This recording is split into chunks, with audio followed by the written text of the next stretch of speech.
Бәріңізге сәлем, мен Мардан. Ақшаның қалай шығарылатындығын, қай саясатпен басқарылатындығын және шындығында адамдарға қалай әсер ететіндігін білмейтіндер өте көп. Ең кедейден ең діндар адамға дейін ешкім бір жерден келетін көбірек ақшаға жоқ демейтін шығар. Бірақ негізінде табысқа жетіп отырған өте аз адам. Әлем халқының 50% бір күнде $2 аз табыс алып, әр күні 34 мың жас бала аштық, жеткіліксіз денсаулық қызметтері себебінен өз өмірін жоғалтып отырған кезде біз, сен, мен және басқалар үздіксіз қарыз балшығының арасында қалып, әр күні түбіне қарай түсіп тұншығып жатырмыз. Бұған көзіміз жетсе де, жетпесе де. 2004 жылы Америкада бір кітап шығарылды және сол күні әлемнің күн тәртібі мәселелері арасында бомба сияқты түсті. Есімі «Исповедь экономического убийцы». Жазушы Джон Перкинс бірнеше жыл Америка үшін экономикалық өлтіруші болып жұмыс істеді және кітабында айтқандары шынымен қорқынышты. Кейбір жерлерін оқыған кезде бізді және барлық адамдарды неге алаңдатқанын жақсырақ түсінеміз. Ендеше кітапта жазылғандар осы. Өзінің көлігін өндіре алмайтын елдерге қарыз беріп жолдар жасатамыз. Кейін оларға көлік сатамыз. Көлік сату жеткіліксіз. Қосалқы бөлшектер, жөндеу көмектері көліктен де көп ақша алып келеді. Егер ақшалары жоқ болса, сол елдегі банктерді сатып алып, және оларға банктерден кредиттер береміз. Біз берген кредиттермен халық көлік сияқты бізге тиесілі нәрселерді сатып алады. Осы себепті мемлекет үздіксіз ақша жоғалтқандығы үшін бізден, яғни Америкадан немесе бізге тиесілі басқа да халықаралық ұйымдардан қарыз алуына тура келеді. Бірақ бұл қарыз ешқашан олардың кассасына кірмейді. Беретін ақшаны сол елде жұмыс істейтін компанияларымызбен бірге қолдануына рұқсат етеміз. Және бұл компаниялар елге өнеркәсіптік аудандар, авиакомпаниялар және бірнеше кәсіпорындар ашып, елдің экономикасының уақытша рахаттануына себеп бола отырып, ұзақ уақыт бойынша өте үлкен ақша жоғалтуына дайындайды. Біздің компанияларымыз өте көп табыс алып, сол елдегі кейбір фирмаларда аз да болса біздің арқамызда ақша табады. Осы уақытта сол елдің экономикасы сандарда дамыған болып көрінеді. Бірақ бұл сандарды айналып отырған ақша әрдайым біздің компанияларымызға тиесілі болған ақша. Яғни ол елдің адамдары гүлдендік деп ойласа да, негізінде төлемі мүмкін болмаған өте көп қарызға кіріп кетті деген сөз. Бұл жағдайда менің міндетім басталады, яғни экономикалық өлтіруші жұмысы. Экономикалық өлтірушілеріміз сол елге барады және бізге өте көп қарыздарыңыз бар және төлей алмайсыздар. Олай болса бізге мұнайларыңызды арзан бағаға беріңіздер, табиғи газдарыңызды беріңіздер, немесе өздеріңізге тиесілі болған компанияларды немесе фабрикаларды бізге арзан бағаға сатыңыздар. Әскери база құруымыз үшін жер көрсетіңіздер. Әскерлеріміз қандай да елде соғысқа қатысатын болса, біздің қасымызда болып, бізге көмек көрсетіңіздер. Электр, су, канализация системаларыңызды америкалық компанияларға сатыңыздар. Бұл саудадан кірген табыспен гүлдендік деп ойлаған сол елдің адамдарының балаларының үлесі болған мал мүліктері және ақшалары Америка кассасына кіріп те үлгерді. Тіпті артқа қайтудың амалы жоқ болған кедейліктің ішіне кіріп кеткендігін өздері түсініп жете алмайды. Барлық осы нәрселер Американың жұмыс күшінің әлемге жасаған үстемдігінің бастысы. Осы нәрселер болғаннан кейін не айтсақ та жасауға мәжбүр. Егер әлі де түсінбеген болсаңыз, кіші мысал келтірейін. Жазушы сөздерін осылай жалғастырды. Бір елдің өндіруші орталықтарын басып алу біз үшін өте оңай бір жұмыс. Ол жерге ақша жүйесін орналастырғаннан кейін, әлемнің шамамен барлық жерінде ақша жүйесі бар болса да, бұл жүйеде адамның адамға сенімі жоғалады. Мысалға, бір жылжымайтын мүлік сатушысының осылай деген ойлап көрейік. Менің қолымда дәл сізге арналған үй бар. Сіз осыған сенесіз бе? Әрине жоқ. Немесе бір доктор сізге бүйрегіңізді алуым керек дегенде, ойыңызға осы сұрақ туындайды. Бұл нәрсені шынымен менің пайдам үшін жасап жатыр ма? Немесе бүйрегімді алып басқаларға сатып жібере ма? Ақша жүйесінде адамның адамға сену шынымен өте қиын. Бір аяқ киім сатушысына барған кезіңізде және сол сатушы мендегі аяқ киім дәл сізге сәйкес деудің орнына көрші дүкенде одан да жақсырағын таба аласыз десе, бұл жұмыста көпке бара алмайды. Этикалық түрде әрекет етсе, адамгершілік танытса, жұмысы жүрмейді. Яғни бұл жерде жүйенің ойлап отырған адамы сіз емессіз.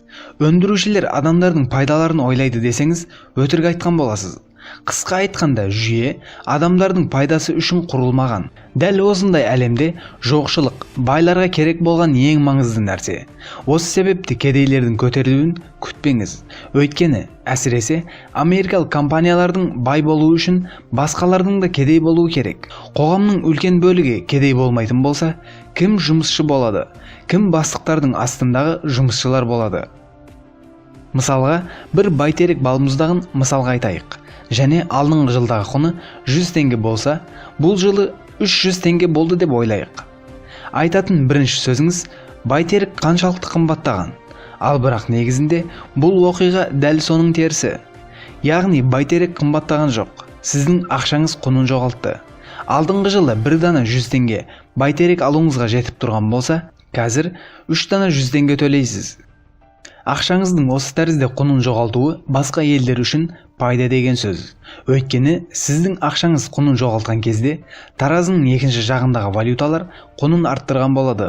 Ендеше жақсырақ түсінуіңіз үшін өзіміздің өмірімізден мысал ретінде айтайық. 2010 жылы еліміздегі ең төменгі жалақы мөлшері 14.952 теңге еді. Сол жылдары 14.952 теңге 76 еуроға тең еді. 2018 жылы ең төменгі жалақы мөлшері 28.000 теңге болса, 70 еуроға тура келеді. Бұл сатып алу күшінің төмендегенін көрсетеді. Және халықаралық деңгейде тағы да төмендеді деген сөз. Ендеше, мұның евро қолданатын фабрикаларға қандай пайдасы бар?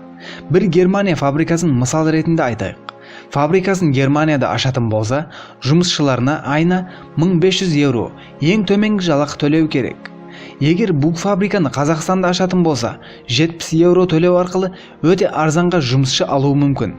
Осылайша құн өте үлкен деңгейде төмендеген үшін әлем базарына сатқан тауарынан тағы да көбірек пайда алған болады. Яғни жеңіске жеткен ел өз байлығына байлық қосып, кедей елді пайдалана алған және жеңілген болып табылады. Мұның алдын алу отандық тауарлар өндіру. Егер отандық тауарларды өндіре алсаңыз, еліңізде тағы да көбірек шетел валютасы кіргендігі себебінен ақшаңыздың құны артады. Басқа да мысал Түркияны айтайық.